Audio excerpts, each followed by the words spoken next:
अम्मा कहती बेटे कैसी होनी चाहिए कि अम्मा आंखें इतनी खूबसूरत हो, होठ इतने खूबसूरत हो, चेहरा इतना खूबसूरत हो, बाल ऐसे हो, चाल ऐसी हो, ढाल ऐसा हो, ये सारा बता दे रहे हैं, सारा बता दिया। अम्मा देख के आ गई। 8 दिन बाद जो चला झगड़ा जो हुआ, चला जूता, कह रहे अम्मा क्या देख के आई थी? कहा क्योंकि भूतनी ले आई है पूरी। ओ भाई दिखवाई तो तुम नहीं थी। और अम्मा भी जाके कह रही है अब तो हालात ये है 3 बार चाय बनवाई जा रही है, कुछ पका भी लेती है कि नहीं। इतने हराम खोर हो गए लोग कि पानी पी के घर से जाते हैं, बेटी वाले का बेड़ा गर्क करके रख देते हैं। अभी हाँ नहीं, अभी ना नहीं, अभी कोई जवाब नहीं, और 3 बार बैठ के खा रहे हैं वहां पे। एक बार बेटी दिखाने में गरीब के 10,000 रुपए में आग लगती है, और फिर आके कह रहे हैं 3 दिन बाद जवाब देंगे। क्यों, तेरी फूट गई थी, वहां जवाब नहीं दे सकते तुम? अच्छी बात, 3 दिन बाद जवाब देंगे। जब तक जवाब नहीं आता दिल धड़कता है लड़की का, इसी ख्याल में खोई रहती है। अगर ना कह दिया तो फिर क्या होगा, ना कह दिया तो क्या होगा, मना कर दिया तो किसे मुंह दिखाऊंगी।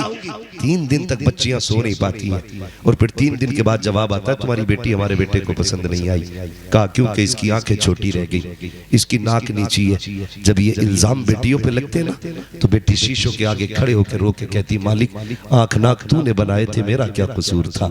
ये मेरे रब, मेरी नाक छोटी है तो मेरी खता क्या है, देख मेरे बाप से मेरा बोझ नहीं उठता। जब बेटियां रो के कहती है ना तो खुदा की कसम ये आहे सीधी अर्श पे लग जाती है जाकर के। और जब किसी की वजह से बेटी रो जाती है फिर दुआ मांगना अल्लाह से, अल्लाह हादसों से बचा दे।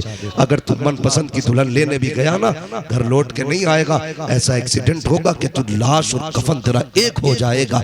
इसलिए तुम्हें खुदा का वास्ता किसी की बेटी को जलील ना करना, किसी की बेटी को बेआबरू ना करना। बेटियों की जिंदगी बड़ी नाजुक होती है। तलाक तो बहुत बड़ी बात है, अगर खाली देखने वाले जाके कहते ना पसंद नहीं आई तो कई बार तो रिश्ते वाले इसलिए लौट जाते हैं कि पहले वालों ने ठुकरा दिया था, फला ने ठुकरा दिया था। जब तुम रिश्ते देखने जाया करो तो सुनो, ये मत देखा करो कि चेहरे का हुस्न कैसा है, वजूद का हुस्न कैसा है, जुल्फे कैसी है, निगाहें कैसी है।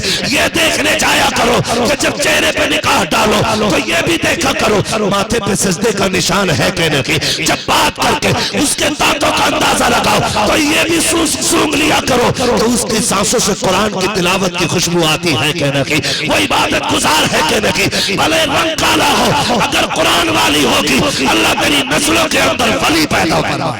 सुभान अल्लाह, सुभान अल्लाह। बहुत अच्छा, बहुत सोच समझ के रिश्ते कीजिएगा। और नौजवानों, जो बात मैं बताना चाहता था वो सुन लो। शादी से पहले दाढ़ी रख लो।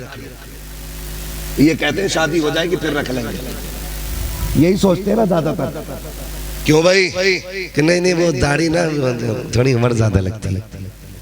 आज तक कोई मौलवी इसलिए कुआरा मरा कि उसकी दाढ़ी थी और किसी ने लड़की नहीं दी? सुना है कोई तुमने आज तक? नहीं ना। तो दाढ़ी रिश्तों की रुकावट नहीं बनती। बेशक रिश्ते से पहले दाढ़ी का फायदा बताऊं। अम्मा जाएगी देखने ना तो सिर्फ ऊपर से देखेगी, बहन जाएगी ना सिर्फ जाहिर देखेगी, भाभी जाएंगी जाहिर देखेंगी, खाला जाएगी जाहिर में देखेंगी। लेकिन अगर बेटे की दाढ़ी होगी ना, यानी अगर तुम्हारी दाढ़ी होगी तो माँ बाप अंदर बाहर का काम करेंगे, दाढ़ी अंदर का काम कर देती है। याद रखिएगा, दाढ़ी वाले के घर में वही लड़की आ सकती है जो अल्लाह से भी प्यार करती होगी, रसूलुल्लाह से भी प्यार करती होगी। वही आएगी दाढ़ी वाले के घर में जो शरीफ होगी, कनीज़े फातिमा होगी। वरना कोई गारंटी नहीं है कैसी आ जाए। आने के बाद दाढ़ी रखी तो क्या हुआ, पता चला भूत नहीं लाए, दाढ़ी रख ली और चिढ़ गई तो फिर मौसम और ज्यादा घर का खराब हो जाएगा। इसलिए शादी से पहले दाढ़ी रखें, बेटियों को तालीम दें, बच्चियों को इल्म सिखाएं। ये मत सोचें कि सिर्फ बेटे हमारे बुढ़ापे में काम आएंगे। कभी कभी बेटे वो काम नहीं करते जो बेटियां कर जाया करती हैं। ख्याल रखिएगा। कितने लोग, मैं भी बेटा हूँ, आप भी बेटे हैं, आपको तजर्बा होगा। मैं शायद अपने बाप के लिए इतना नहीं तड़प सकता जितनी बहनें तड़प सकती हैं हमारी। इसलिए याद रखिएगा, आप बेटों को भी कुरान पढ़ाइए। जरूरी है दीन दे बेटों को, लेकिन बेटियों को भी जरूर दे। इसलिए कि बेटा तेरे मरने के बाद सिर्फ रमजान में कुरान खोलेगा और बेटी रोज फजर के बाद कुरान खोल के बैठ जाएगी।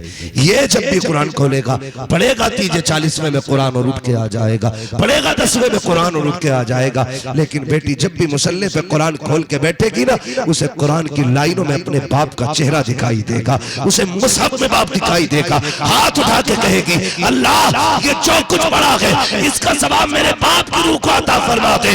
कोई तुझे बख्शवाए ना बख्शवाए, तेरी बख्शवाने के लिए तेरी कुरान पढ़ने वाली बेटी की तिलावत काफी हो जाएगी। इसलिए बेटियों को पढ़ाइए, बेटियों को इज्जत दीजिए। ये जो फालतू के खर्चे ना, तमाशों के, मेलों के, बाजारों के, चादरों के, जबरदस्ती के गुंबदों के, जबरदस्ती के मज़ारों के, इस पैसे को उठा के मदरसे में लगा दो। बहुत अच्छा पैगाम। मदरसे में लगा दो। जब ये लगेगा ना तो बेटियां पढ़ेंगी, और जब बेटियां पढ़ेंगी तो हमारे बच्चों को ये बताने की जरूरत नहीं है दीन क्या है। जब माँ की गोद में बच्चे आँख खोलते हैं ना, तो अगर माँ पारसा होती है तो बेटा बाबा फरीदगंज शकर पैदा होता है। माँ अगर पारसा होती है तो बेटा मोइनुद्दीन अजमेरी पैदा होता है। माँ अगर पारसा होती है बेटा निजामुद्दीन औलिया पैदा होता है। माँ अगर नेक होती है तो बेटा साबिर कलियरी पैदा होता है। माँ अगर नेक होती है बेटा अहमद रजा पैदा होता है। माँ पारसा होती है बेटा मुफ्ती आजम पैदा होता है। माँ नेक होती है तो बेटा मुजाहिद मिल्लत पैदा होता है। माँ नेक होती है बेटा हाफिज मिल्लत पैदा होता है। आज भी हम हैं, कल भी हम थे और कल भी हम रहेंगे, लेकिन गोदों की तहजीब और तमद्दुन के तौर तरीके बदल गए हैं। याद रखिएगा, अगर जमीन अच्छी होती है तो फसल अच्छी होती है, माँ अच्छी होती है तो नस्ल अच्छी होती है। बेशक। इसलिए कोशिश करें कि माओ को अच्छा बनाएं, बेटियों को तालीम दें। हमारे हाफिज साहब ने इदारा कायम किया, अल्लाह ताला इनके इस इदारे को दिन दूनी रात चौगुनी तरक्की अता फरमाए। अल्लाह ताला इस इदारे से कसरत के साथ कनीज़े फातिमा ज़हरा बनने की बेटियों को अल्लाह तौफीक अता फरमाए।